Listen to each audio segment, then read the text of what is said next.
ወደዚህ ጥልቅ ውይይት እንኳን በደህና መጣችሁ። ዛሬ የምመረምራቸው ምንጮች በጣም የሚገርም መነሻ ነጥብ ነው ያላቸው። ነገሩን እንደ አንድ የሰማይ ችሎት ድራማ ልናየው እንችላለን። ዋናው ክስ በእግዚአብሔር ሕግ ላይ እየቀረበ ነው። ከሳሹም ሰይጣን ነው። አዎ፣ ክሱ ደግሞ ይህ ሕግ ፍትሐዊ አይደለም፣ ምክንያቱም ሰዎች ሊጠብቁት አይችሉም የሚል ነው።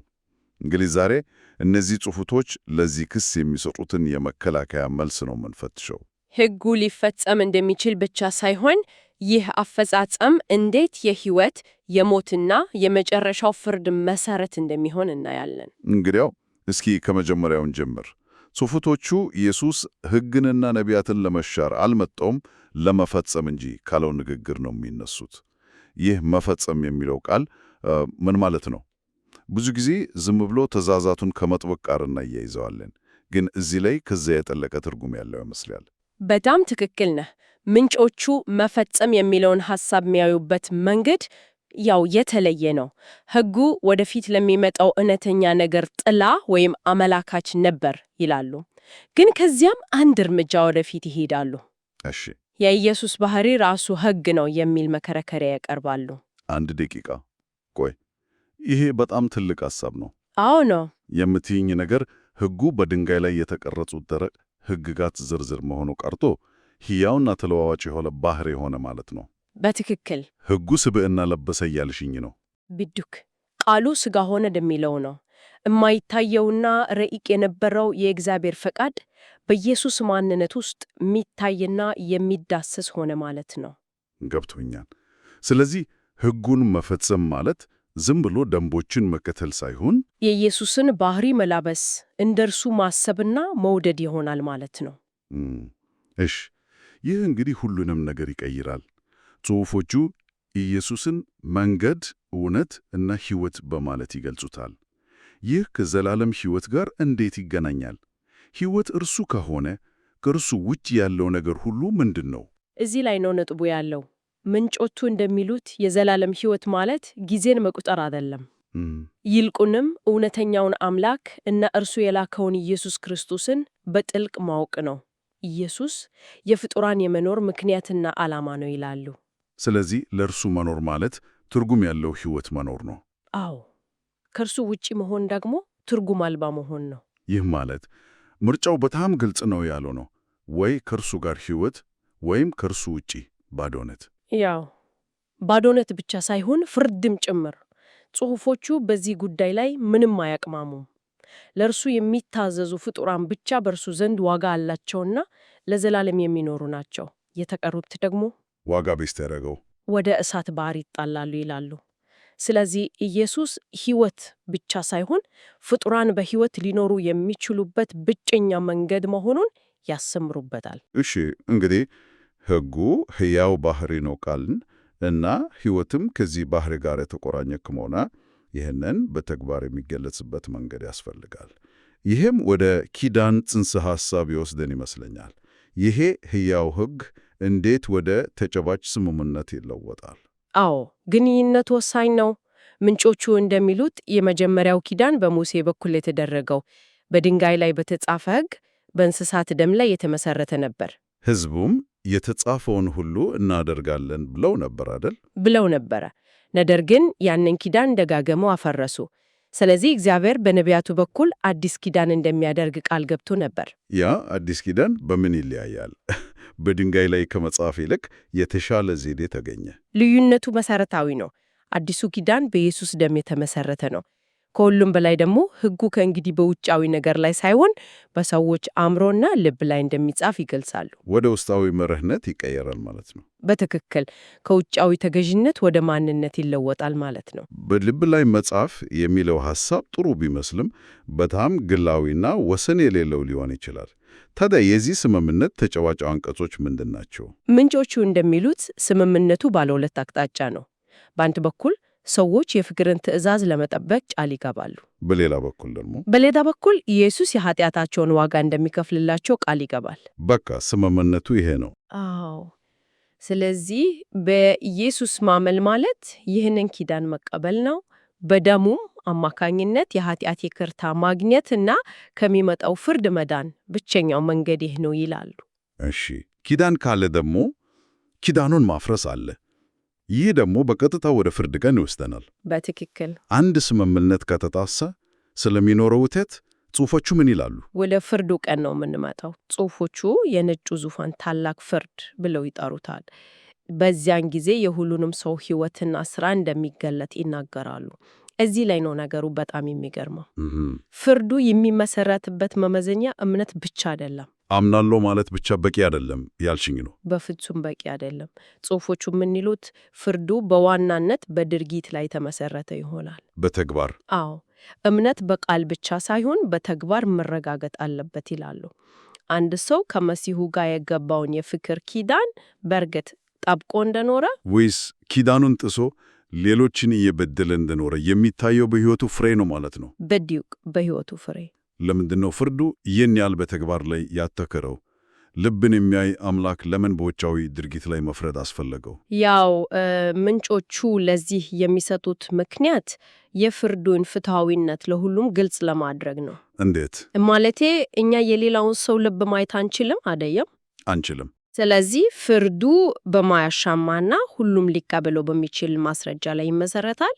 እያንዳንዱ ሰው ላደረገው ነገር ሁሉ ተጠያቂ ይሆናል። በቃ ያኔ ማንም ይህ ፍርድ አላግባብ ነው ሊል አይችልም ማለት ነው? አይችልም። ምክንያቱም የፍርዱ ማስረጃ የራሱ ሕይወትና ድርጊቱ ነውና። እሺ፣ እዚህ ጋ ነው አንድ ትልቅ የሚመስል ቅራኔ የሚመጣው። ጽሑፎቹ በአንድ በኩል በራሳችን ጥረት መልካም ማድረግ አንችልም ይላሉ፣ በሌላ በኩል ደግሞ ፍርዱ ሙሉ በሙሉ በተግባር ላይ የተመሰረተ ነው ይላሉ። እንዴት ነው ልንፈጽመው በማንችለው ነገር የምንፈረደው?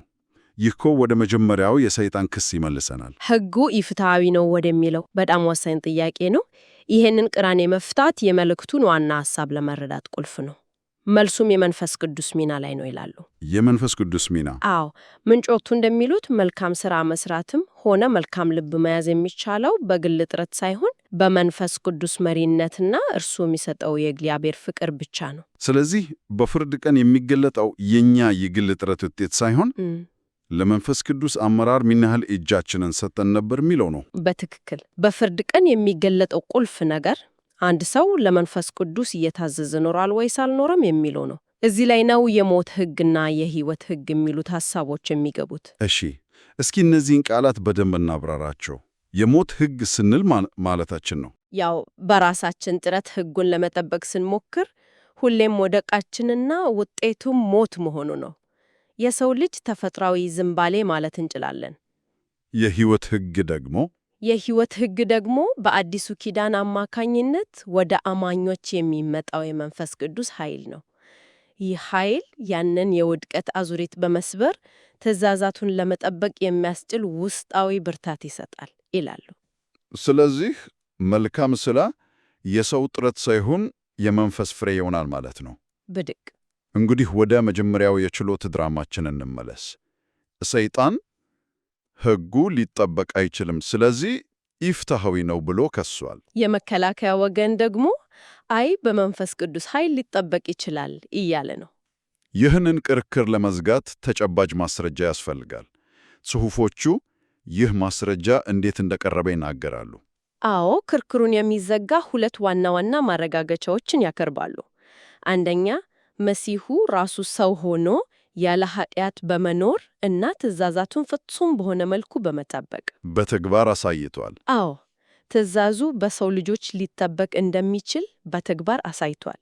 እርሱ የመጀመሪያው እና ዋናው ምስክር ነው። ሁለተኛውስ?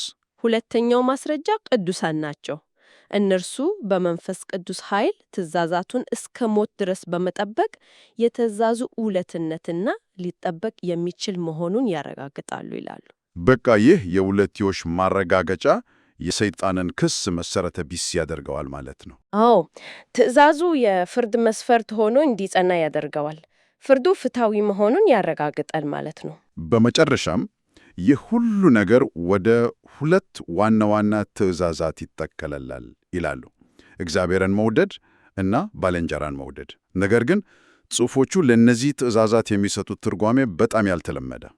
አዎ፣ አተረጓጓማቸው ለየት ያለና ሁሉንም ነገር አንድ ላይ የሚያይዝ ጌታ አምላክን በፍጹም ልብህ ወደድ የሚለውን ፈጣሪ ሆነውን ሁለተኛውን መለኮታዊ አካል ኢየሱስን በፍጹም ልብህ፣ ነፍስህ፣ ሐሳብህና ኃይልህ ወደድ በማለት ይተረጎሙታል። ቆይ፣ ይህ ማለት ለእግዚአብሔር የሚገባው አምልኮና ፍቅር በቀጥታ ለኢየሱስ መሰጠት አለበት እያሉ ነው። ይህ ትልቅ የስነ መለኮት አቋም ነው። አዎ፣ ጽሑፎቹ የሚያቀርቡት መከራከሪያ ይሄ ነው። እርሱ የፍጥረት ሁሉ መገኛና ዓላማ ስለሆነ የመጀመሪያውና ትልቁ ፍቅር ለእርሱ ሊሆን ይገባል ይላሉ። ይህንን ካልተረዳን ሁለተኛውን ትእዛዝ በትክክል ልንረዳው አንችልም። እሺ፣ ወደ ሁለተኛው ትእዛዝ እንምጣ። ባልንጀራህን እንደ ራስህ ውደድ የሚለው። ይህ ደግሞ ሌላ ግጭት የሚፈጠር ይመስላል። የመጀመሪያው ትእዛዝ ኢየሱስን ከሁሉም በላይ እንድንወድ መያዝ ከሆነ ከቤተሰብም ከራስም በላይ። አዎ። ሁለተኛው ትእዛዝ ደግሞ ሌላ ሰውን እንደ ራሳችን እንድንወድ ያዛል። እነዚህ ሁለቱ እንዴት ነው አብረው የሚሄዱት? ቅድሚያ የምንሰጠው ለማን ነው? እዚህ ላይ ነው አስገራሚው ትርጓሜ የሚመጣው። ምንጮቹ ይህንን ግጭት የሚፈቱት ሁለተኛውንም ትእዛዝ ከኢየሱስ ጋር በማገናኘት ነው። እንዴት? ባልንጀራህን እንደ ራሱ ውደድ የሚለውን ሁለተኛ ባልንጀራ የሆነውን ኢየሱስን እንደ ራሱ ውደድ በማለት ይተረጉሙታል። እንዴት? ይህንን አስረጄኝ። ባልንጀራዬ ከጎኔ ያለው ሰው አይደለም። ያው ታሪኩን ከበስተጀርባው ነው የሚያዩት። በሰይጣን ጥቃት ለቆሰለው የሰው ልጅ ከሰማይ የወረደው ያገዘውና ያዳነው ኢየሱስ ነው። እንደ ደጉ ሳምራዊ ማለት ነው። ብጃደው። ስለዚህ እርሱ የሰው ልጆች እውነተኛ ባልንጀራ ነው ይላሉ። በመጀመሪያ እርሱን እንደ ባልንጀራ መውደድ አለብን። ከዚያስ ሌሎቹ ሰዎች? ጥያቄ የሱ ነው። ነጥቡ ያለው እዛ ላይ ነው። እርሱን በእውነት የምንወድ ከሆነ እርሱ የወደዳቸውና የሚልካቸውን ሰዎች እንወዳለን። እርሱ የላካቸውን መቀበል እና መውደድ ለእውነተኛው ባልንጀራችን ለእርሱ ያለንን ፍቅር በተግባር የምናሳይበት መንገድ ነው ይላሉ። በቃ ሁለቱ ትእዛዛት አይጋቹም። ይልቁንም ሁለተኛው ከመጀመሪያው የሚፈልቅ ይሆናል ማለት ነው። በትክክል። እንግዲያው ዛሬ የተመለከትናቸው ምንጮች ያቀረቡትን የመከላከያ ክርክር ስናጠቃልለው መጀመሪያ ሕግ ማለት ደረቅ ደንብ ሳይሆን የኢየሱስ ሕያው ባህሪ ነው አሉ። ሁለተኛ ይህን ሕግ ለመጠበቅ የሚቻለው በግል ጥረት ሳይሆን በአዲስ ኪዳን አማካኝነት በሚገኝ የመንፈስ ቅዱስ ኃይል ነው አሉ።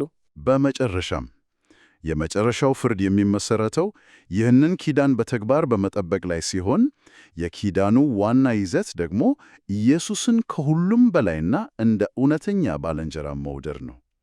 ይህ ውይይት አንድ ያልተነሳ ጥያቄን ለአድማጭ ይተው ይሆናል። ምንጮቹ እምነት በተግባር እንደሚረጋገጥና ፍርድም በዚያ ላይ የተመሰረተ እንደሆነ አጥብቀው የሚናገሩ ከሆነ በአንድ ሰው የእምነት አቋም መግለጫ እና በእምነት የሚመራ ሕይወት መካከል ያለው ትክክለኛ ግንኙነት ምንድን ነው? አንዱ ከሌላው ውጪ ሊኖር ይችላል ወይስ አንዱ የሌላው ማይቀር ውጤት ነው?